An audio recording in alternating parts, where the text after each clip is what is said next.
L'intervention militaire envisagée par la CEDEAO contre les militaires putschistes au Niger suite au coup d'État du 26 juillet 2023 qui a renversé le président démocratiquement élu Mohamed Bazoum fait l'objet d'un grand débat dans le monde. Ce n'est pas la première fois que la CEDEAO prend de telles mesures. Elle a déjà intervenu à plusieurs reprises dans la sous-région au cours des dernières décennies. Mais ces interventions ont parfois coûté cher à l'organisation, parmi lesquelles les pertes en vies humaines et matérielles. Installez-vous confortablement car dans cette nouvelle vidéo, nous allons vous éclaircir sur les cas marquant les interventions des forces armées de la CEDEAO dans des pays. Mais tout d'abord, si vous êtes nouveau sur la chaîne, n'oubliez pas de vous abonner et d'activer la cloche de notification pour ne plus rater aucune de nos prochaines vidéos. Alors bon visionnage.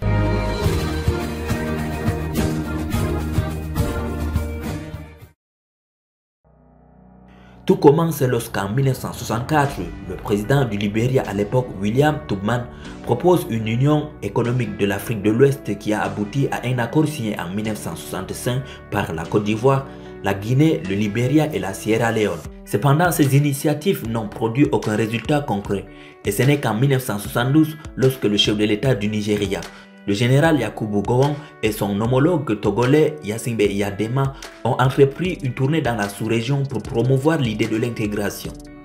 Ainsi, grâce à leurs efforts, des projets ont été mis en avant et servi de base à l'élaboration en 1975 du traité de Lagos qui allait donner naissance à la CEDEAO, une organisation qui avait comme objectif à l'origine une union économique et monétaire sous-régionale. Si les objectifs initiaux étaient essentiellement économiques, la communauté a par la suite pris en charge les questions politiques.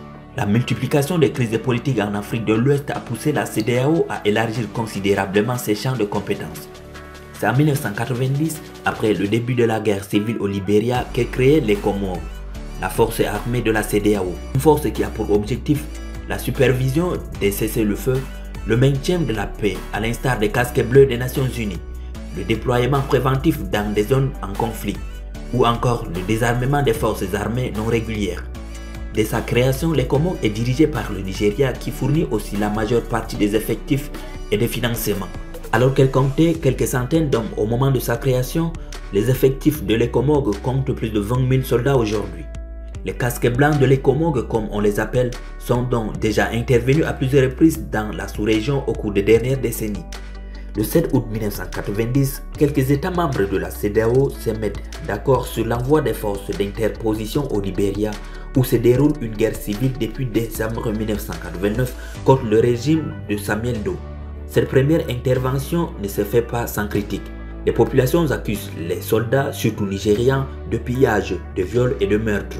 Cette force d'interposition quitte le Libéria en 1999 après avoir contribué au retour à la paix.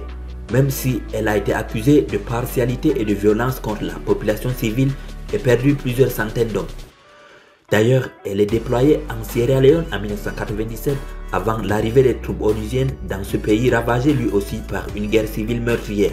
L'année suivante, c'est à la demande de feu le président bissau-guinéen João Bernardo Vieira, confronté à une rébellion menée par le feu général Ansoumana Mané, que le Comores est envoyé en Guinée-Bissau.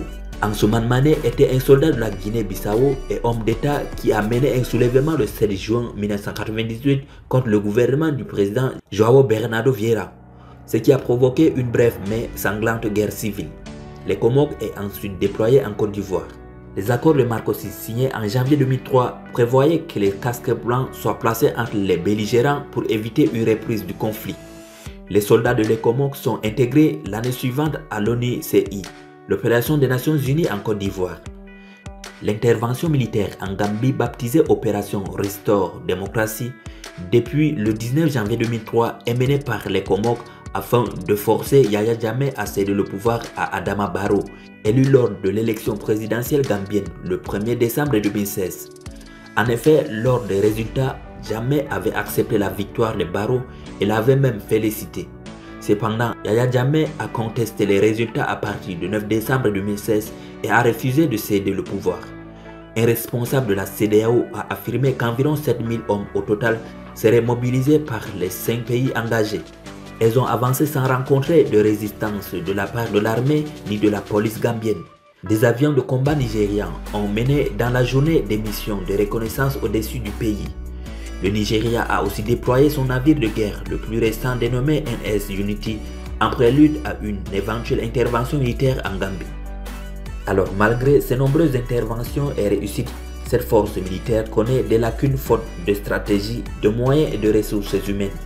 Alors, à notre avis, nous pensons que la CEDEAO pouvait juste appliquer le principe de non-ingérence dans les affaires internes des pays. D'après vous, quelles sont vos opinions et réactions? Veuillez nous écrire en commentaire et surtout de vous abonner si vous découvrez la chaîne pour la première fois. A bientôt pour une nouvelle vidéo.